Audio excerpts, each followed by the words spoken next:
This is the North Carolina Gubernatorial Candidates Debate. This program is sponsored as a public service to the citizens of this state by the North Carolina Association of Broadcasters Educational Foundation.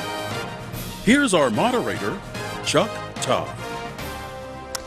Good evening. I am Chuck Todd of NBC News, and welcome to the North Carolina Association of Broadcasters Educational Foundation Gubernatorial Candidates Debate between the Governor of North Carolina, Republican Pat McCrory, and the Attorney General of North Carolina, Democrat Roy Cooper. We should note that this debate is happening at a difficult time. Hundreds of thousands of North Carolinians are without power, and flooding still remains a threat for so many. Some of you are having to listen on the radio or streaming this debate because of no power, so we want to thank you and thank both candidates and the viewers, and we hope that things return to normal as soon as possible. Let me begin by quickly covering the rules of tonight's debate. It will last an hour, and we'll begin with 1-minute opening statements from each candidate, and then I will pose questions directly to the candidates. I should note these questions have been determined by me and by members of the Radio, Television, Digital News Association of the Carolinas and have not been reviewed by the candidates or their staffs. Each candidate will have 1 minute to respond and a 30-second rebuttal. As moderator, I do reserve the right to follow up as needed. And finally, we will conclude the debate with 90-second closing statements. There is a device that will notify candidates of their remaining time and when time has expired. In the interest of trying to cover as much ground as possible, we ask the candidates to adhere to these time limits so that we don't have to become time cops. And now let's welcome officially the candidates for governor, the current governor of North Carolina, Republican Pat McCrory, and the Attorney General of North Carolina, Democrat Roy Cooper. Let's give them a round of applause. I want folks to know there is a live audience, and hopefully that's as much as they participate in this debate. Mr. McCrory, by virtue of the coin toss, you will go first with your 1-minute opening statement. You also received the first question, so Mr. McCrory, go ahead. Well, Chuck, first, welcome to North Carolina, and this is a very difficult time for our state. Sadly, I had to announce about 2 hours ago at the emergency center that we've now lost 17 people in these recent floods, and our hearts and prayers are with those families. And I'm also extremely proud of our team, our National Guard. I'm proud of the President for working with us. I'm very proud of our emergency operations team and all of the state and local officials. I do want to make an announcement that, however, if you're in Moore County and you live below Wood Lake Dam, we need to clarify the announcement that if you live below that dam, you need to evacuate that area immediately because the engineers have not certified the strength of that dam based upon some work today. And I need to make that point very, very strong. If you're one of the 60 holdouts, leave. Do not put yourself at risk and do not put our emergency operations people at risk.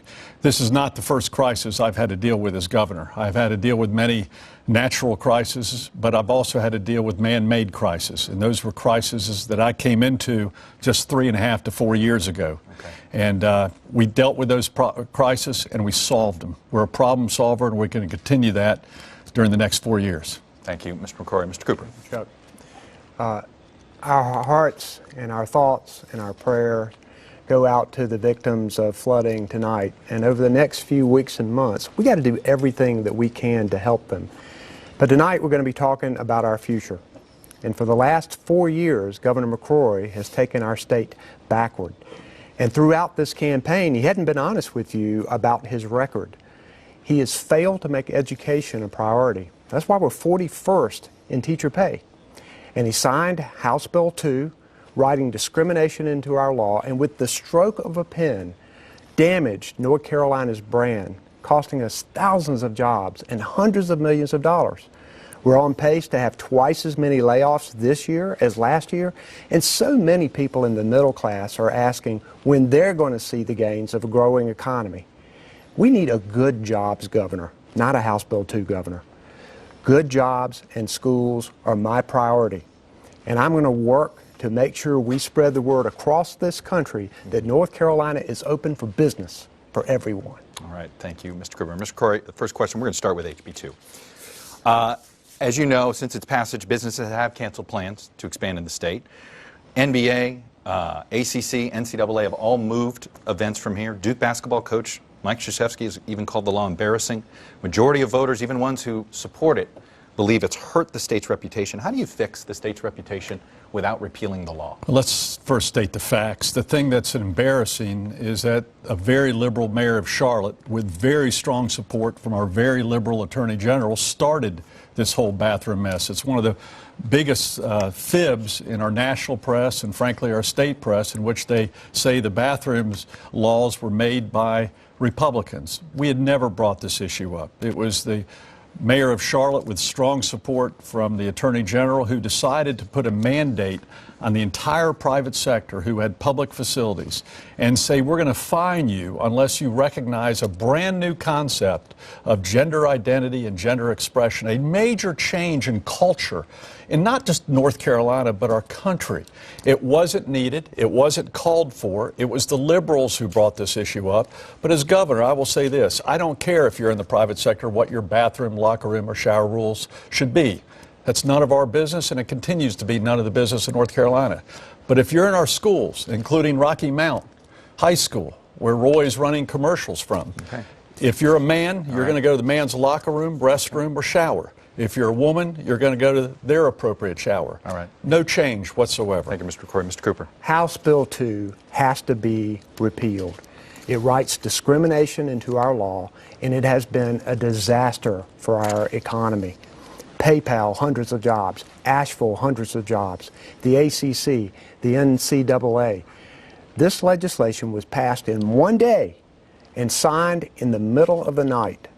And Governor McCrory continues to go across the state telling people that this is not hurting our economy. He attacks businesses who are opposed to it and says that everything is going fine. Governor, what planet are you on?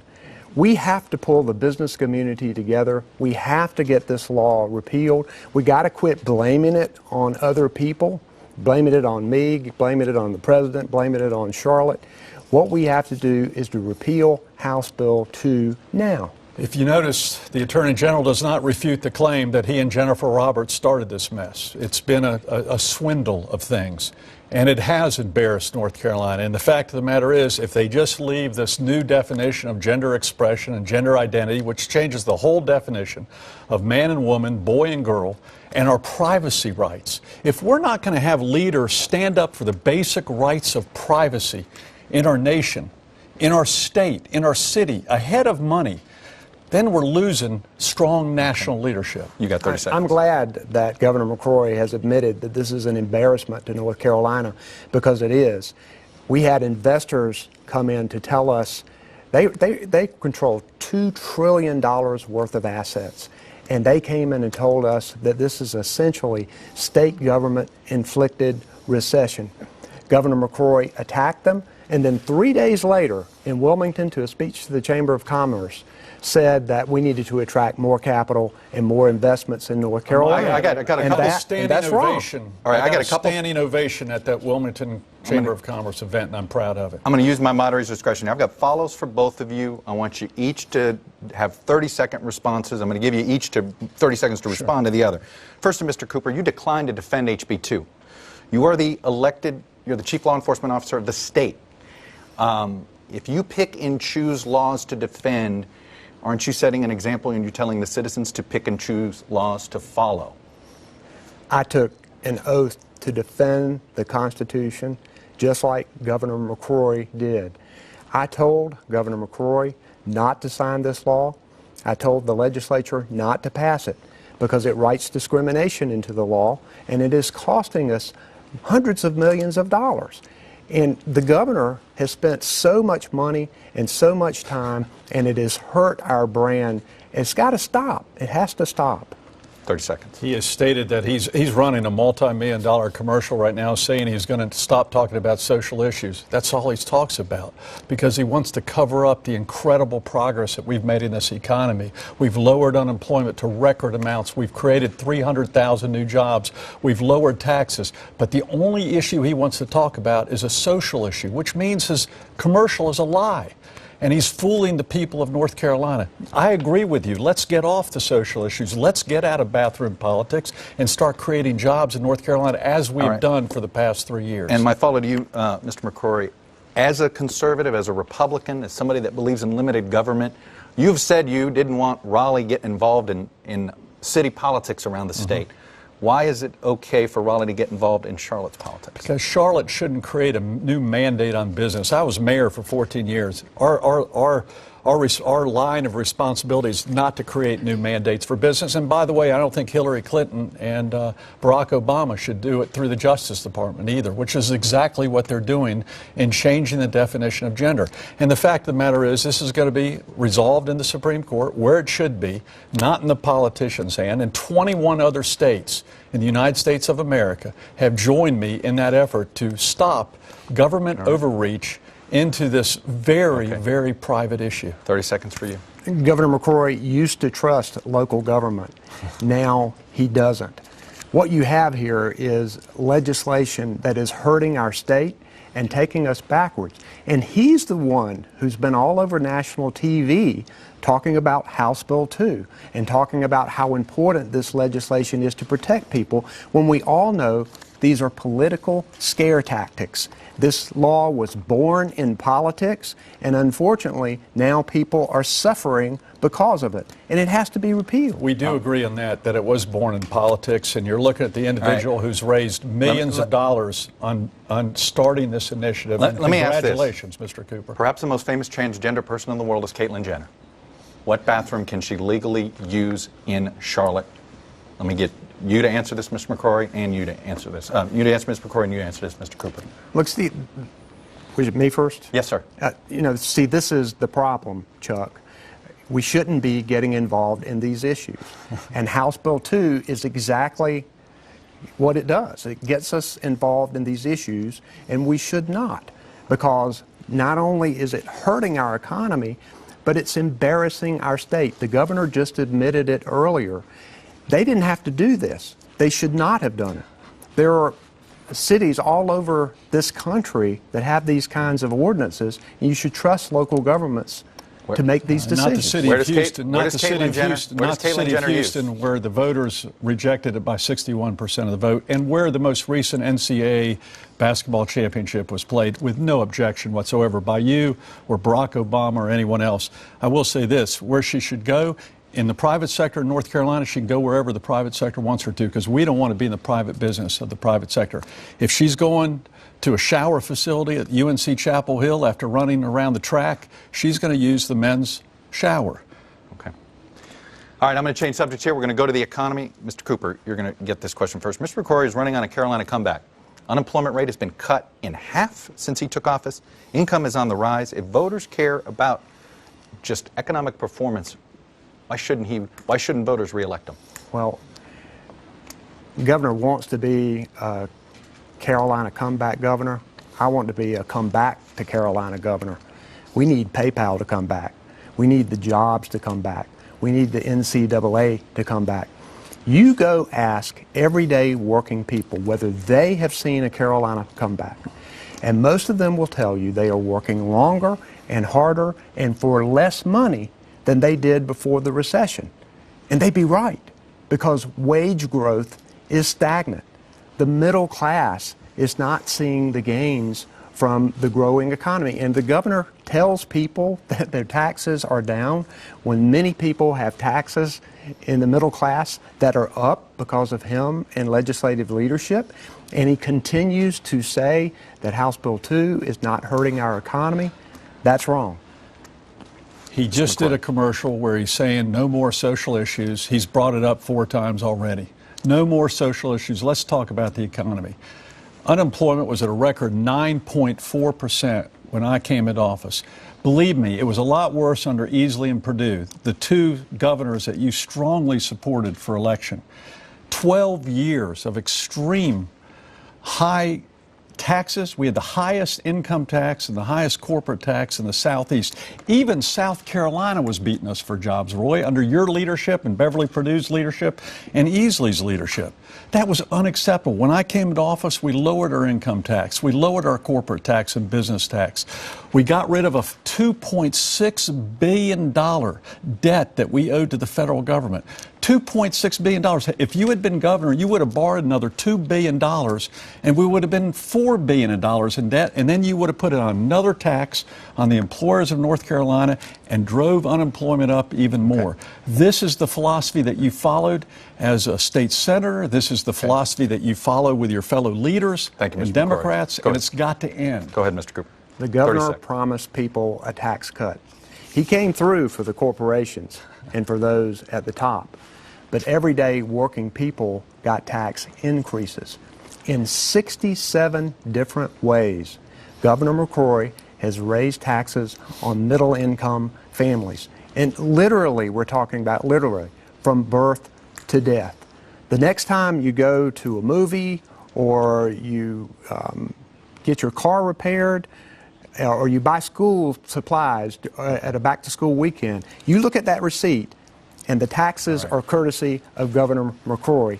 He continues to tax the middle class. That's why the middle class is hurting. Thank you, Mr. Cooper. You get 30 seconds, Mr. McCrory. The income tax was high 7%.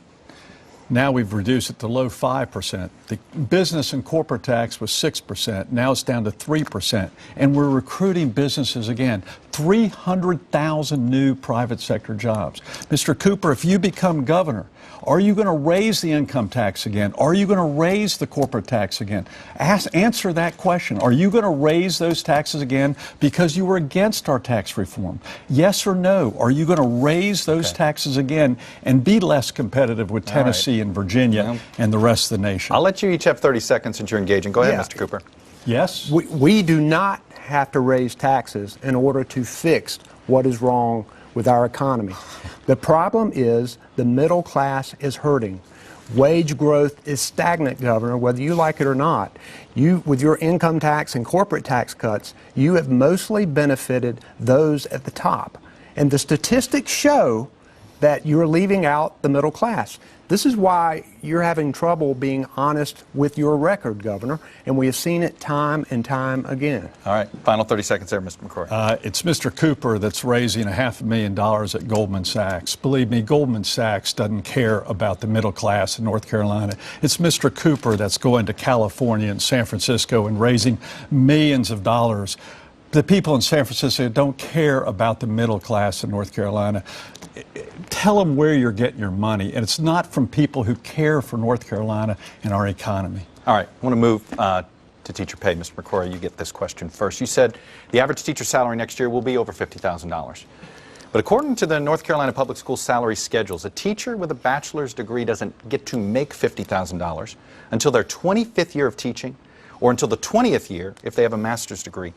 How can you raise teacher salaries early on so that you don't risk seeing teachers move to other states for higher paying jobs? Chuck, that's exactly what we did. In fact, in my first year and my second year as governor, I put together a group of the best teachers in the United States of America because under Roy Cooper and Mike Easley and Beverly Perdue's leadership, they had not given beginner teacher pay raises for 5 to 7 years. 5 to 7 years, and they were stuck at $30,000 a year. It is this governor, through recommendations from teachers, Roy, who said before you give pay raises to anyone else, help those teachers with 1 to 7 years of experience. And we did just that. We've raised their pay to $35,000 a year, which is still not enough. But it's $5,000 more dollars than Beverly Perdue and Mike Easley did, with no objection from you whatsoever during all those years as Attorney General and a candidate for governor. That's progress. I'm the only one here on this stage who has a teaching degree and understands what it's like to stay in front of a class and teach kids. I know how hard it is, and I'm proud of our teachers, and this governor has shown them respect and given them pay raises that they deserve. 60 seconds, Mr. Cooper. My mom was a public school teacher. I have seen how hard they work, and I understand the challenges that they face.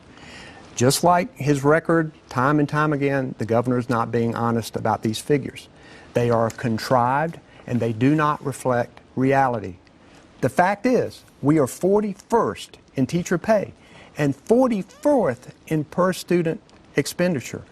And we've got thousands of teachers leaving North Carolina for better pay and more respect. We have teacher assistants being fired. Go listen to teachers and parents and ask if Governor McCrory's changes have made a better difference in the classroom. Just listen to them and see what they say. Try to find a teacher who is making $50,000 a year. Governor, you need to be straight with people about public education. You need to get your facts straight and to represent your record correctly.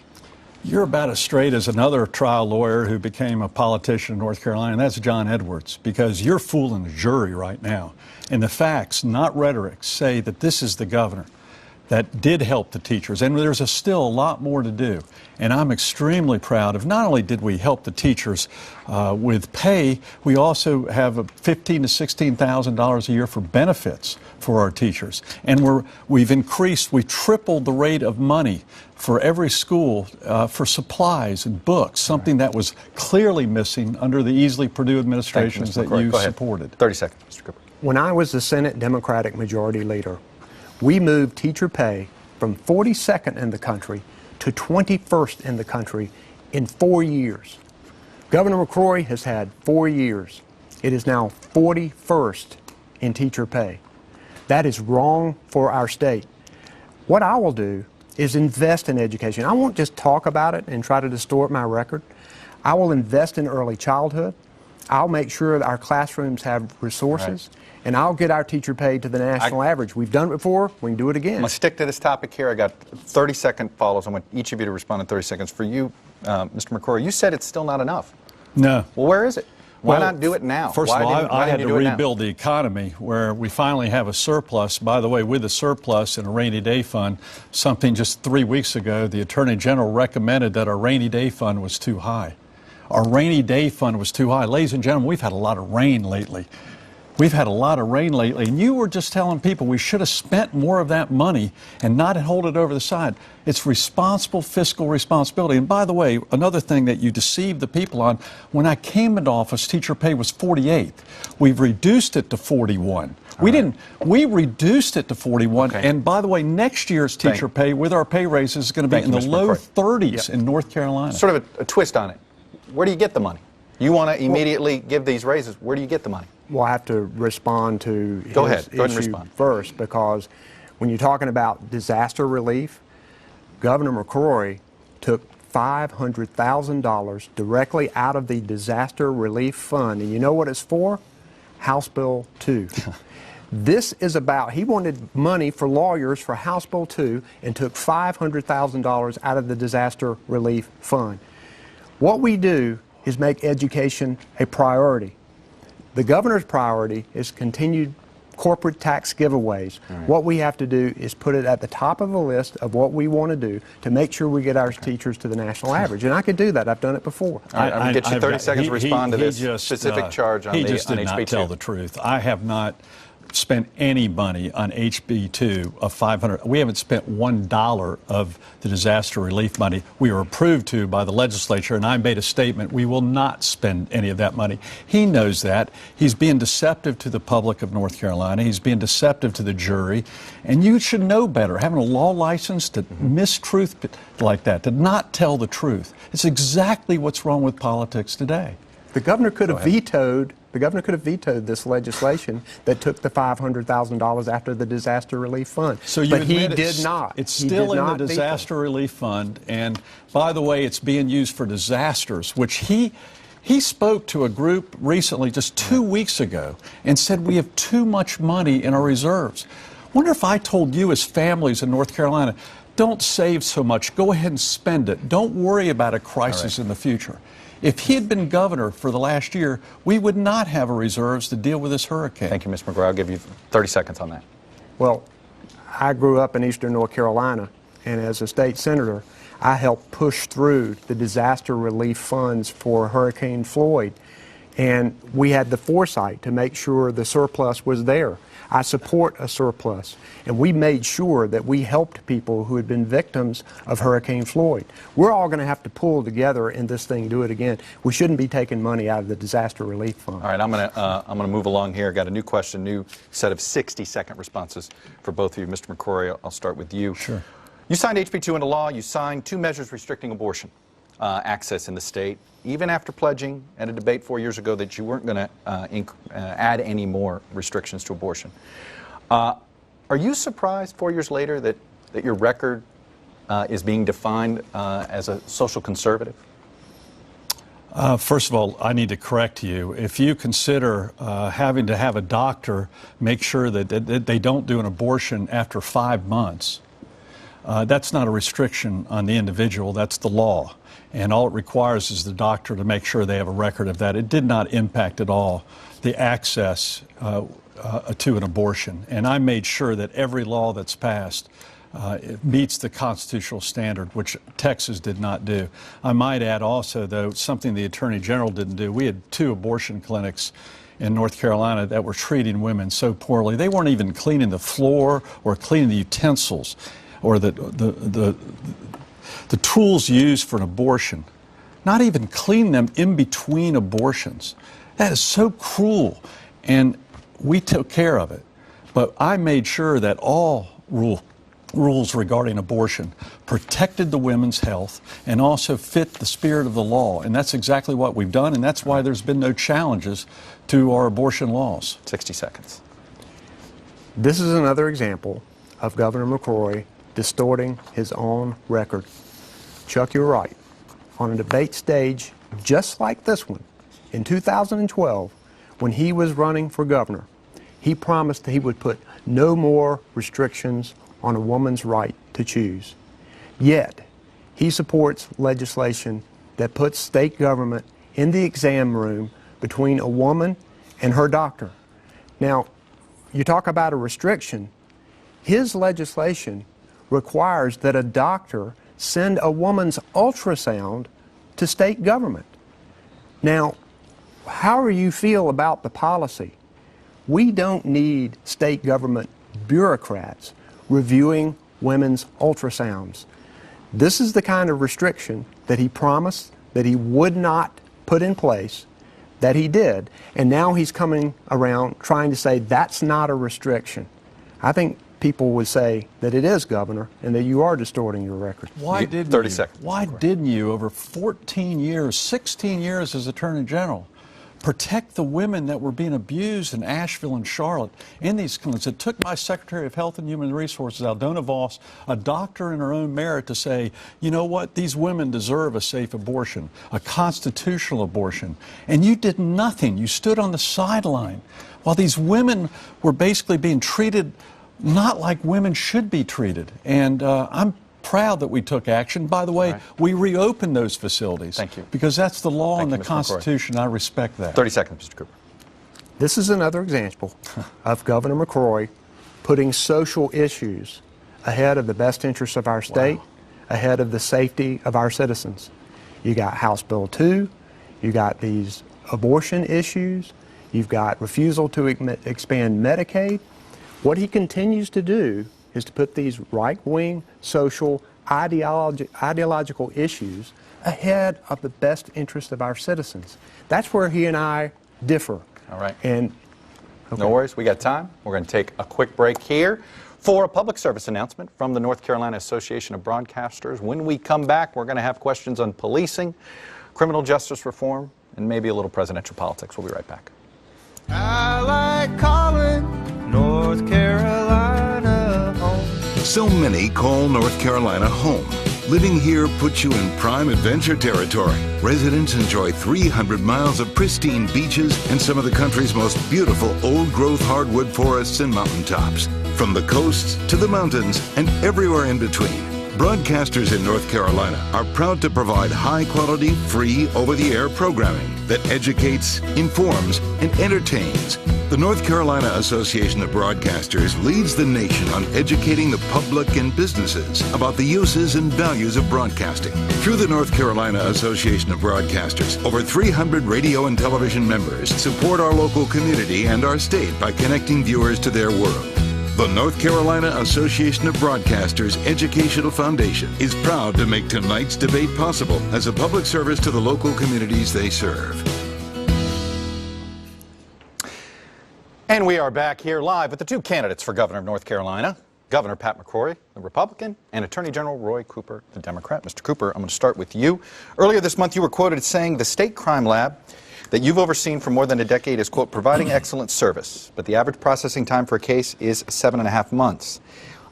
This was called excellent service. Should voters be concerned about your management skills going into governor because we've got these wait times? This is an issue about leadership, finding a problem, accepting responsibility for that problem, and solving it. When I became Attorney General, there were over 5,000 DNA rape kits sitting on local law enforcement shelves. We also had years of shoddy investigations. I ordered the independent investigation and made sure that we got rid of that backlog and worked to make sure all of our scientists were certified in the lab. And it is providing good service across our state. When you're talking about crime labs, Governor McCrory was mayor of Charlotte when they had a crime lab. And they destroyed, Governor McCrory's crime lab destroyed hundreds of DNA rape kits, many of them in open cases. And Governor McCrory did not fix the problem. When he left the mayor's office, it was still happening. And I'm sure we're going to hear him blame it on somebody else, just like he usually does. All right. Mr. McCrory, 60 seconds. The reason Charlotte had its own crime lab is because Attorney General Easley and Attorney General Cooper couldn't do their job. And not only does Charlotte have to have its own crime lab, now Fayetteville is going to build its own crime lab. Greensboro has its own crime lab. He says he's doing his job. If he's doing such a good job, why is Iredell County even thinking about getting this crime lab? Because they're tired of waiting on you.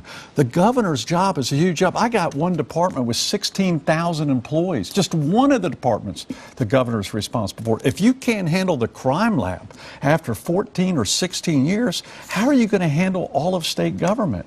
It's been a disaster. You talk to sheriffs, one of the reasons they say you don't supposedly have a backlog is you contracted it out. Now the contractors have backlog. If you talk to any lawyer who's driven a DWI in North Carolina and gets caught, no problem. It'll take a half a year or a year to get the blood test back. His trial attorney friends who are giving him thousands upon thousands of dollars love the crime lab just as it is. 30 seconds. Another distortion. The Charlotte Crime Lab was started in 1969. So Governor McCrory once again is trying to blame somebody else. Crime labs are critical. We, with the North Carolina State Crime Lab, have put thousands of rapists and murderers in jail. They've also helped to clear innocent people across North Carolina. They are working hard with law enforcement every single day. And it is critical that we continue the funding because more and more evidence continues to come in. You got 30 seconds. I agree it's critical that we continue the funding, and frankly, as governor, I've asked for more funding. I haven't got one email from him requesting help from the crime lab. Of course, he's only done 14 emails in 16 years as Attorney General. It seems like if you really wanted to improve the crime lab, you'd talk to the governors and you'd send emails to the legislative leaders and say, help me with this crime lab. You haven't done that. There are no emails saying, we've got a problem. Help us fix it together. All right. May I respond? Okay, Please? I'll give you 30 and then I'm going to give him 30 again. We met with Governor McCrory's budget director and budget team every single time before the legislature. And Governor McCrory has all of a sudden become interested in the crime lab issue during these last few months. It is critical that there be resources for the state crime lab to make sure that those crimes are solved. And Governor McCrory has not been doing his job in providing those resources. Final 30. Actually, I'm the governor who got the resources for now, hopefully, a development of a Western lab, because the western part of North Carolina has been just suffering because of the lack of productivity from your crime lab, which you've been responsible for. And by the way, before that, you were responsible for the SBI before it was transferred to the governor.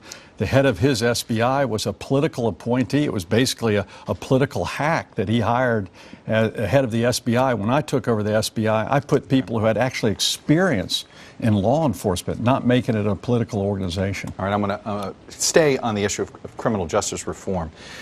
Mr. McCrory, this summer you signed a law saying that police are not required to release footage from their body cameras or other technology unless there is a court order.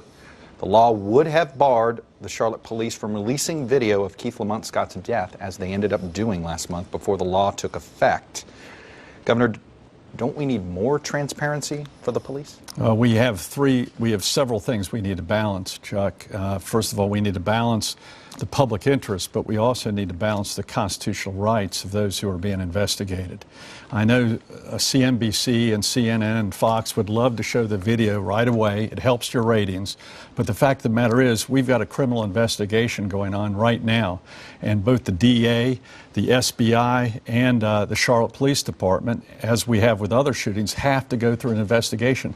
And let me correct you in your question. It doesn't deny the release of it. It allows a third party to make that decision because, frankly, politicians shouldn't be making that decision, whether it be a mayor or a governor or a DA. It should be an impartial judge who determines where are the constitutional rights of those being investigated that are being seen in the video versus the right of the public to know. And that's exactly what this new law does. I think it's a perfect law. We're going to see some possible gaps, but it's a vast improvement. We had no rules before. And I'm pleased that it got bipartisan support. More Democrats voted for it than anything. Thank you, Mr. McCrory. Thank you. Mr. Cooper. I'm grateful to the men and women of law enforcement who serve honorably and risk their lives every day to keep us safe. I'm also mindful that there are so many communities out there who feel targeted, and they yearn to be heard, and they yearn for respect. What we need is a governor who's going to work to make sure we have that mutual respect. And part of mutual respect is transparency. We need to make sure that the community trusts what law enforcement is doing. That is why I said there were significant problems with this law, because I believe that the records and these videotapes should be open. Clearly, there are some times when it should be kept confidential, but the presumption should be it is public, because the more transparency you have, the more mutual respect you're going to continue to develop. Thank you, Mr. Cooper. 30 seconds, Mr. This is McCrory. typical Roy Cooper. After the law is passed, he expresses concern. By the way, after a shooting, he then expresses concern in front of the FOP. In an interview which was recorded, he says he was in favor of it, trying to get the endorsement of the Federation of Police. By the way, I got that endorsement. And I'm very proud to have not only their endorsement, the endorsement of 5 other major police organizations in North Carolina, because I care for both the victims and I also care for those persons being investigated. And to have it it needs to be taken out of politics. Thank you, Mr. McCrory. Mr. Cooper, 30 seconds. I have strong support from law enforcement across North Carolina. Again, Governor McCrory's story is not true. What we have to do is to make sure we earn this mutual respect. Law enforcement needs training. Law enforcement needs support and resources. Law enforcement needs to look like the communities that they protect and serve. And as governor, I'm going to be a strong law enforcement governor, but we also need to make sure that our communities are respected and that they work with law enforcement, with community policing and other ways to make sure our communities are safe. Thank you, Mr. Cooper. I got a couple of, all of these will be 30-second follows for both of you. Mr. Cooper, I'm going to start with you. In the first presidential debate, Hillary Clinton said, I think implicit bias is a problem for everyone, including police. Do you agree with her? Well, I think that police definitely needs more training. I think all of us have biases that sometimes conflict with our jobs. We need training. We need to make sure that law enforcement has the resource that it needs. And we also need to emphasize community policing. I think when law enforcement officers work with communities, get to know communities, I think you have safer law enforcement and better law enforcement all the way around. Okay, do you accept the idea that there's implicit bias? I think there's bias in all of us. It's not necessarily always racial bias or other types. It might be bias of how we dress, how we look, the environment that we might be in. And those are also tools for our police officers to determine what action to take. And what we have to do, I agree with the Attorney General, we need more training for our police officers. There's never enough training. As Mayor of Charlotte for 14 years, I helped institute community policing, plus as chairman of the Public Safety Community. Community policing is vital, that our police officers get out of their cars, walk the neighborhoods, become problem solvers. And I'm a firm believer in that. But let me go, final 30 seconds. But to attack the police officers the way Ms. Clinton did, and frankly our president president has done in his very first year in office was totally inappropriate. Let me ask you both the same question, which is, what does the term Black Lives Matter mean to you? I'll start with you, Mr. Cooper. 30 seconds. Well, I think it's a statement that is true. I think what we need to do is to make sure we continue this effort to understand that many communities of color feel targeted. They feel discriminated against. And what they want to be is heard, and what they want to be is respected. So I think there are many in law enforcement who would absolutely agree that this is something that we have to do.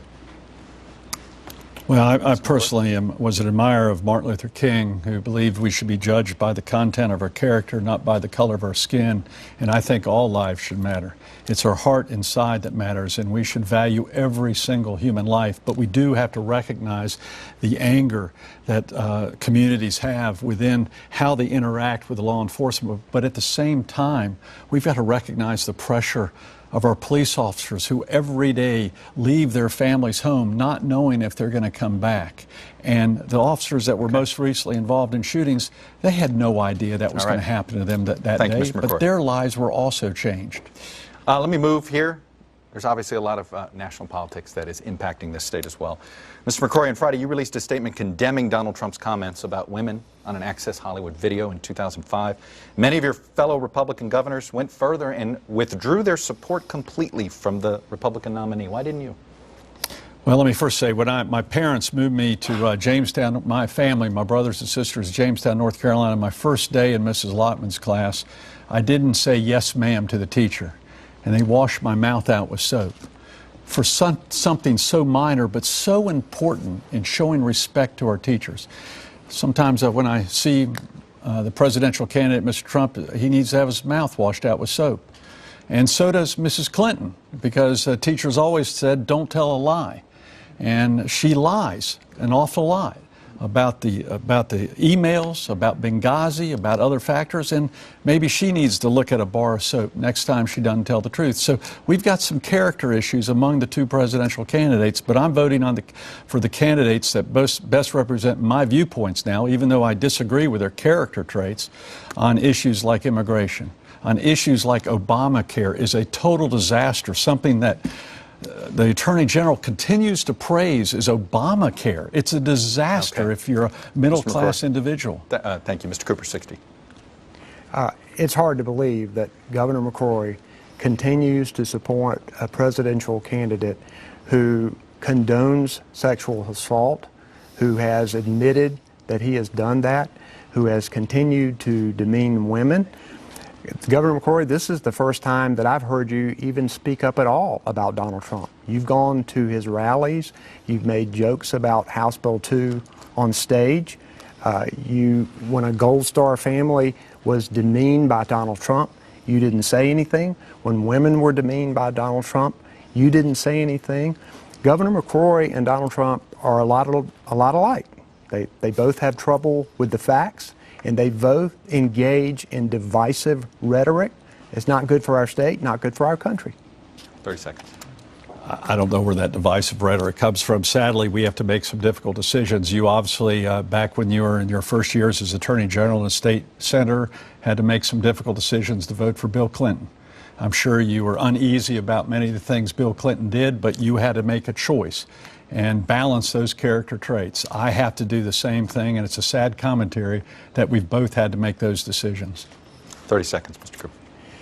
Listen, Donald Trump is bad for our country, and Governor McCrory continues to go across the state and attend his rallies and continues to support him.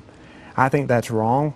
I would call on him today to withdraw his support from Donald Trump, considering this type of language that's so demeaning to women and actually says that he has committed crimes. Governor McCrory still supports him. That's wrong. I got a quick 30-second follow, Mr. Cooper. As you know, a majority of North Carolinians do not think Hillary Clinton is honest and trustworthy. Do you?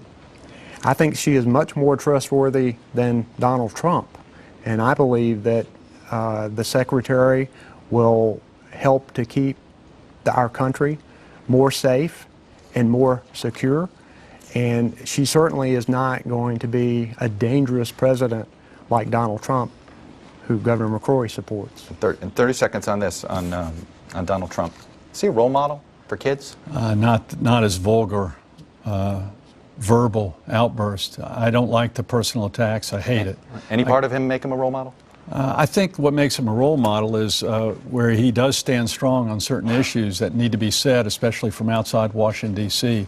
The Syrian refugee situation is a disaster. I personally talked to the FBI, one of the top leaders of the FBI, and they kind of laughed when they said they're checking the backgrounds of the Syrian refugees. No, they aren't. There's no embassy to check.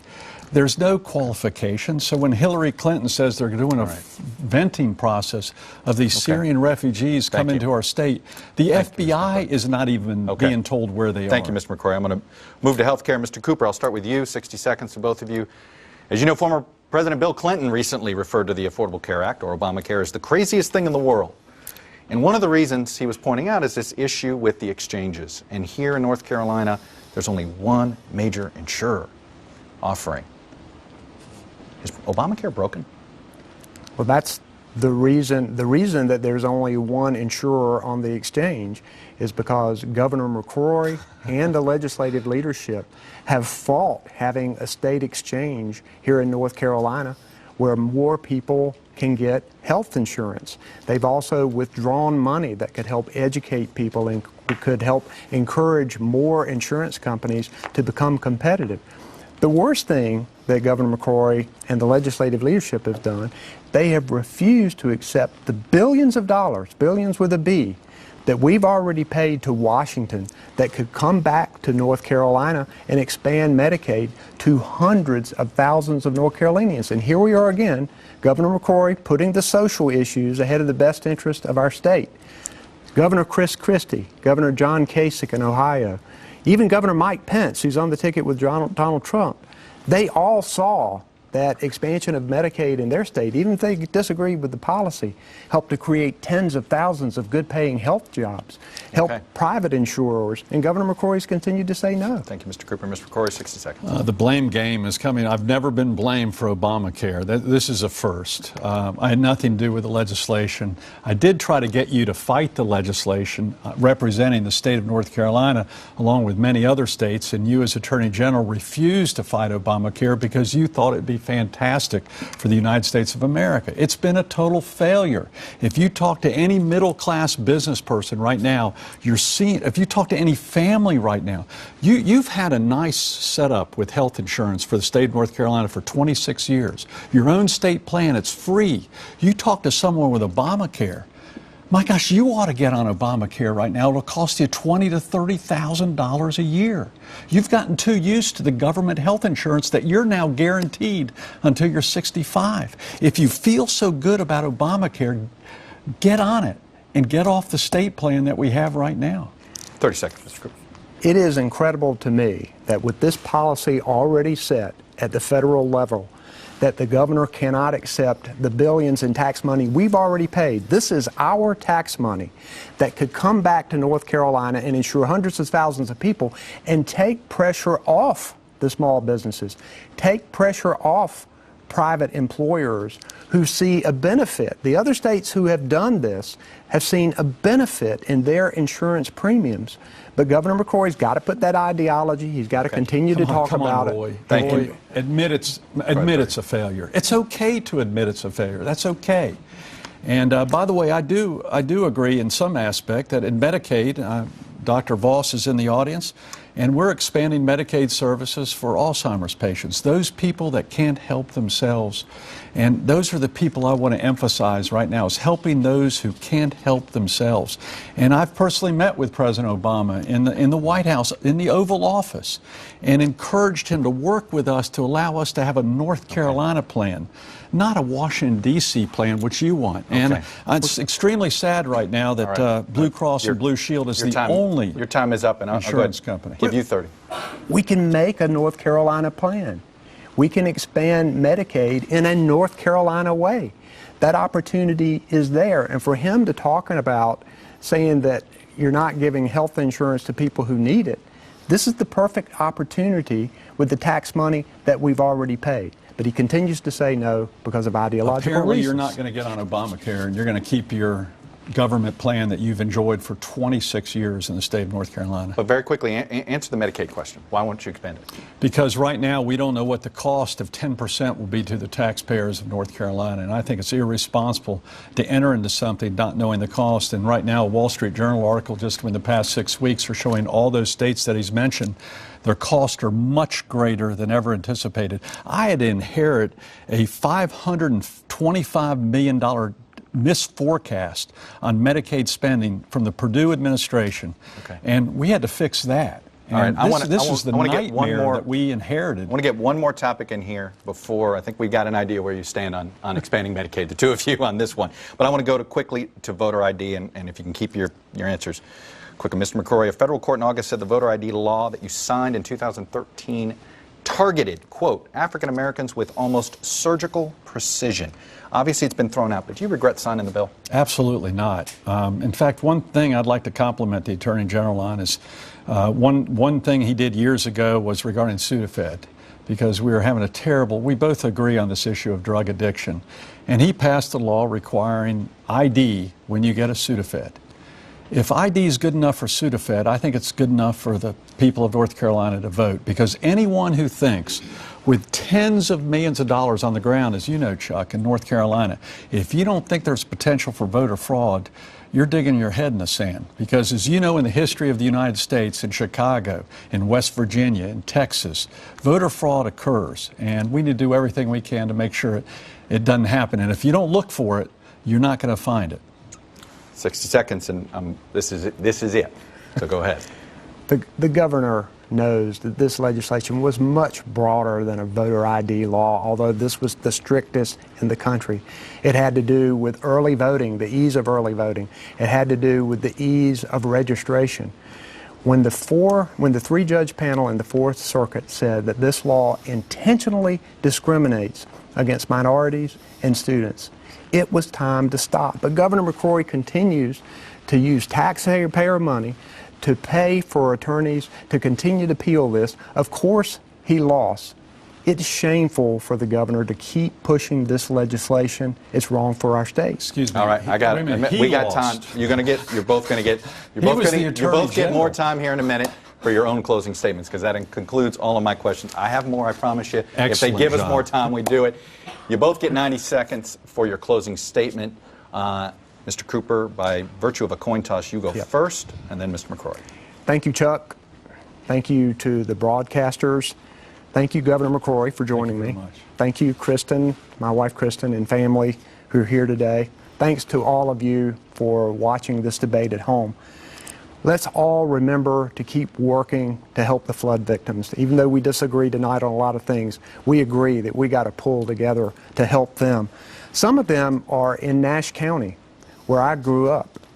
And I've always been proud to call North Carolina home, and I still am. But over the last few years, some things have changed that we've heard about during this debate.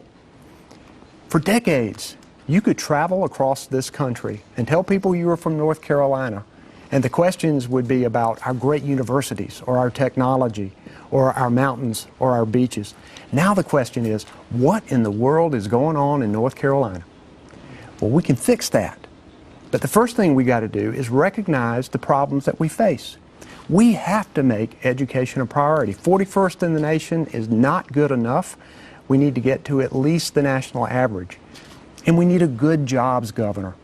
A governor who will work to bring better paying jobs to our state instead of driving them away with discriminatory laws like House Bill 2. And we need a governor who is going to work to restore North Carolina's great reputation. And I plan to do that. Thank you so much. God bless you. Thank you. I concur that our prayers are with everyone tonight. I'm going right back to the Emergency Operations Center to work with Mike and our other team members, and our prayers are with people tonight, especially in Kinston and Rocky Mount, in Greenville, up and down the Tar River. This is going to be a tough next 72 hours. I would like to thank Roy Cooper for running for governor. It takes courage for the family to do this. I know with my family and my wife, it's an extremely hard thing to do. Only a politician like Roy Cooper, however, would consider record job increases, record tax increases, record job creation, and record teacher pay raises as a failure.